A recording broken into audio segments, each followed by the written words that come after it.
On the top floor of one of the tallest buildings in New York City is a restaurant called Parva Morte's. You haven't heard of it. Don't feel bad about that, though. Very few people in the world have. It's a place where only the wealthy can aspire to, and only those with power can obtain. There are only 5 tables in the entirety of the restaurant, and they're arranged in such a way as to ensure total privacy. The Parva Mortes is where the top of the food chain come to indulge themselves while deciding how everything you know will operate. Presidents, prime ministers, and dictators are turned away at the door.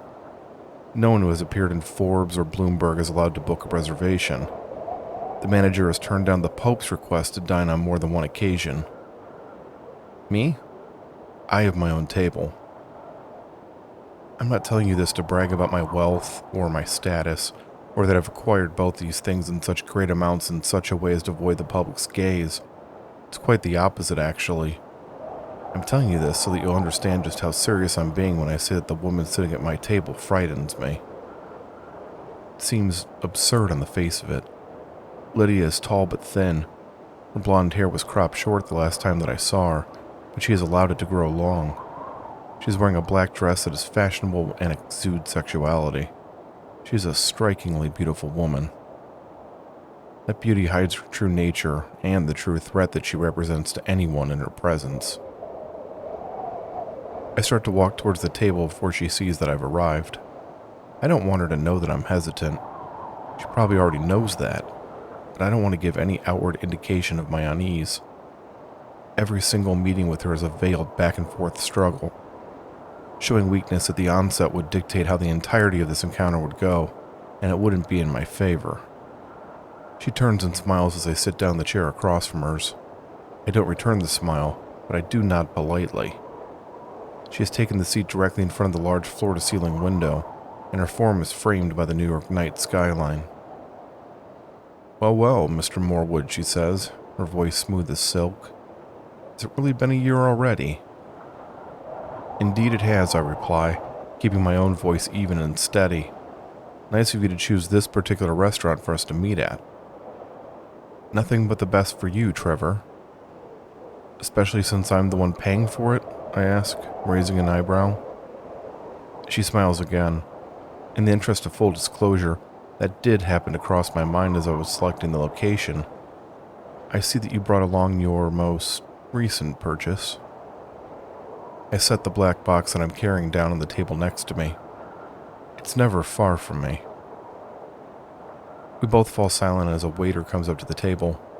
He stands some distance away from us until I nod at him. The staff at Parva Mortes is the best of the best, and they will never approach unless they are invited to. Good evening, sir, the waiter says with just the right mixture of pleasantness and respect. To you as well, Charles, I tell him. How are your wife and daughter? A handful, sir, just like always. He places his hands behind his back. Would you care to start with a bottle of wine to share with your lovely companion? His lovely companion would certainly like that, Lydia interjects sardonically. I ignore her. Ask Maurice to open a bottle of 1947 Cheval Blanc and have it brought to the table. No need for a testing or tasting. I trust his judgment. Ah, this must be a special night beyond simply being New Year's Eve, Charles says with a nod. I'll ask him to retrieve it from his private stores immediately. He heads towards the kitchen, but instead of going through the doors, he turns right and goes down a side passage. It leads to the wine cellar. Somewhere inside of it is Maurice Laurent, the top sommelier in the world. I have to admit that I don't know much about wine, Lydia says. Did you order a good one? It better be, I answer. A single bottle of it is sold for over $300,000. Oh, my, what a big spender. I shrug. This might be my last day alive. If it is, I want to finish it out right. I have to admit that's a good philosophy to have, especially since you may very well be dead in less than 30 minutes. Tell me, Trevor, are you feeling lucky tonight? No more and no less than the previous times. I would have thought that it would be harder for you this time around, with you being closer to what you want than you ever have been. The fact that the pieces are finally falling into place doesn't make you want to cling to life ever so tighter? As I recall, the terms of our deal don't include you becoming my personal therapist. Ah, down to business then.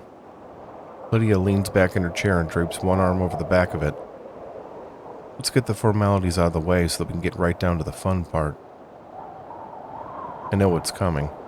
It's the same thing that's happened every New Year's Eve for the past 4 years. I still listen intently just in case she has made any seemingly minor tweaks to the arrangement that she hopes I won't catch. Trevor Milton Morwood, she begins. Here's the deal that I'm offering you. It is non-negotiable, and if you accept it, the contract will be binding. You will be given the opportunity to ask me any questions that you have until the stroke of midnight. I will answer those questions truthfully and accurately, without purposely withholding or attempting to conceal information. She holds out her hand and a small gold coin appears in her palm. This isn't some sleight of hand parlor trick. That would be beneath her. It is instead the tiniest of tastes of what she is able to do. In return for answering her questions, she continues, I will flip this coin the moment the ball touches down in Times Square. At that point, your time will be at an end, and the coin flip will determine your fate. Heads, you walk out of here and continue on with your life as you see fit. Tails, both your life and soul are forfeit. There will be no interference with the flip of the result from either myself or you. Do you accept this deal and the conditions that have been presented? Yes, I accept, I reply immediately. Excellent. The bargain is struck. She smiles. You've been lucky 4 times already, Trevor. I can't hold out forever. I allow myself the faintest of smiles at the edges of my lips. I only need my luck to hold out for one more flip. This is the last time that I'll be making this deal. Oh, now that is interesting. Well, go on. What do you want to know? I tilt my head slightly. Tell me about the Underlayers.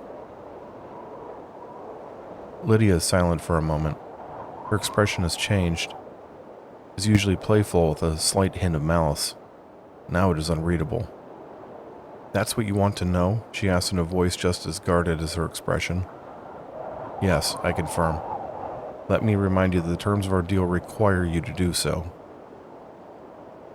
She considers me for another minute before nodding once. In just a moment, I'm going to state a truth, she begins. You are going to scoff at it, dismiss it as simple fiction, and call me a liar. You'll do this internally instead of speaking those thoughts to me so that you can continue to adhere to the usual social niceties. But the end result will be the same. You will not believe me. She leans forward. Most of you won't, anyway. There will be a small part of you that will question your own disbelief. Something about what I tell you will ring true, and it will stick with you long after our conversation. Somewhere deep down you will know that what I have said to you is the truth. This is because you have subconsciously felt it for a long time now.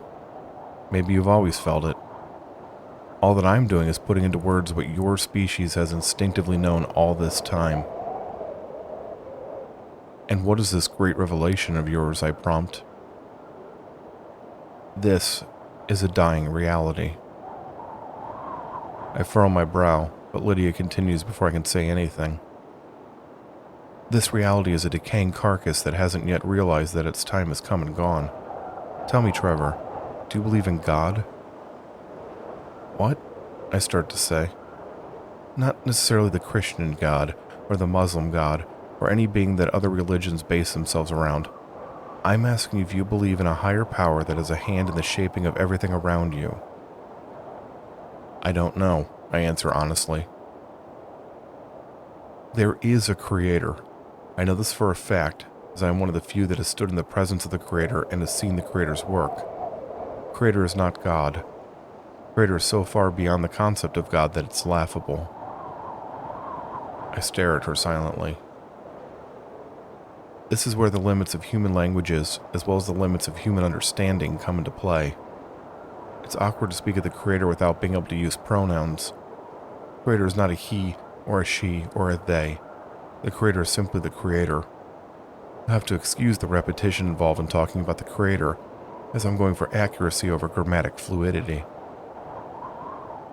I I don't understand what this has to do with my question. We're interrupted as the waiter steps into view. Once again, he remains still and out of hearing range until I beckon him over. He walks over to the table and silently uncorks the wine bottle I had ordered before filling our glasses. He knows exactly how full of a glass I prefer, and he stops at precisely the right moment. He finishes his task and places the bottle within my reach. With a courteous nod, he leaves once again. Think of reality as a painting, Lydia says, absently running one finger over the rim of her glass. A painting is the result of the creator's brushstrokes. Every single drop of paint has been painstakingly chosen to take its exact place as part of the entirety of the piece. Nothing exists outside the creator's design. Are you with me so far? I nod. When I say reality, I don't just mean this universe. The painting includes the vastness of the multiverse as well, not to mention offshoots and spaces that can't be comprehended by anyone but the creator. For the sake of putting a name to it, let's refer to this collective reality as a work. I'd say that fits nicely into the painting metaphor. The creators ensure that there's a place for everything and that everything is in its place. This is sounding like the typical creation story that a number of different cultures have, I point out. Lydia raises an eyebrow. Well, here's the part where things get interesting. As I said, this work is laid out exactly how the creator intended. The work, however, is flawed. I blink. How is that possible? It's because nothing can ever be perfect. That's something that's vexed the creator since the beginning. The creator believes that the creator can achieve perfection, but it has yet to happen. The creator will believe that the work has been perfected, but inevitably some particle making a larger particle will be an imperceptible distance away from where it should be, and the illusion of flawlessness shatters. But how? The work will never be perfect because the creator is imperfect. That should scare the piss out of you. It certainly frightens me. The thought of the being that had brought forth everything fucking up certainly wasn't a comforting one. When the creator finds a flaw in a work, the creator does not simply fix it. That would be the equivalent of plugging a small hole in a dam with your thumb while the entire structure is collapsing. Instead, the creator begins work on a new painting. How many times has this happened, I ask? There isn't a number that could possibly begin to give you an answer to that. In the end, it doesn't matter. Here's what does. When the creator creates a new work, the creator doesn't use a new canvas. It's painted right on top of the previous one. This has been done countless times in the past, and will continue to be done countless times in the future.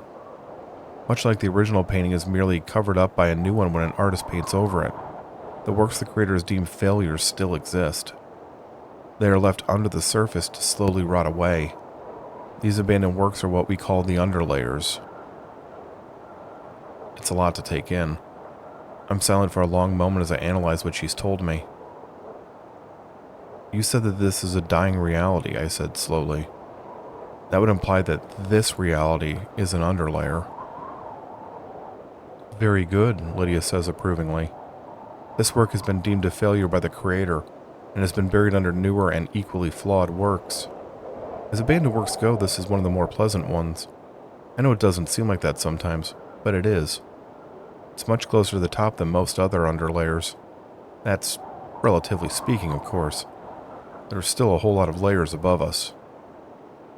Nicer in what way? You have to understand that some of these underlayers have been rotting away since long before the creation of this one.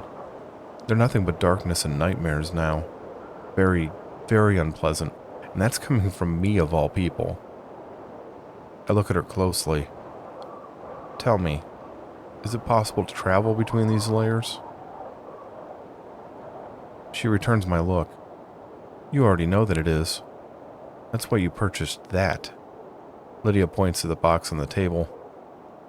You also know that Fatu Machina can only open doors to places on this layer, she continues on. That means that you believe you found a way around that limitation, a way for it to force open gates across the underlayers.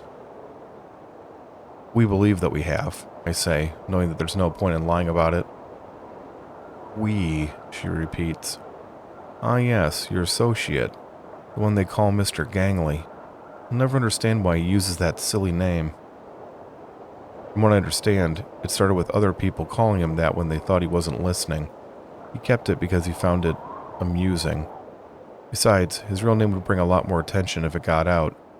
We're getting off topic here. I still have some time. She shrugs. True, although not much. Just like you're aware of the existence of the Underlayers, many of them are aware of our layer. Some of them even attempt to come through the barrier separating layers, and a small number of those succeed. I call those breaches bleeds. You know, like paint bleeding through a covering. I roll my eyes. Clever. Tell me about the successes. They've been small in nature so far. Ancient shadows that turn children's performers into killers to amuse themselves. Monsters that lurk in the brief moment between awake and sleep. An unknown force that drives people to take their own lives. A constant whisper that convinces a woman to open the gateway to madness with a promise, the lie of eternal life. Those sorts of things. Nothing on the scale of what you're planning. I want the locations of where these bleeds originally happened. Your wish is my command, she replies sarcastically. I reach into my suit coat and remove a pen and a small pad of paper. I hand them to Lydia and watch as she opens the pad and begins to write down the information that I requested. There are more of them than I expected. I put the more severe bleeds at the top, she tells me as she finishes and slides the pad back over to me. I want to start with those if you're going to attempt what I think you are. And with that, my dear, your time is up. She's right. I can see the ball in Times Square lowering through the window behind her. It strikes the bottom, and lights begin to flash all around it. Another year gone. Another year come. I stand up and collect the box containing the Fatu Machina. Reaching down to pick up my glass, I raise it to my lips and slowly sip at the wine. The 1947 Cheval Blanc is considered one of the finest vintages ever produced, and it's easy to see why. It is thicker than I would have thought, but the flavors are bold and varied in ways that complement perfectly rather than distract from the overall presentation. This is to be my final drink. I can die assured that the last taste of my lips is the best.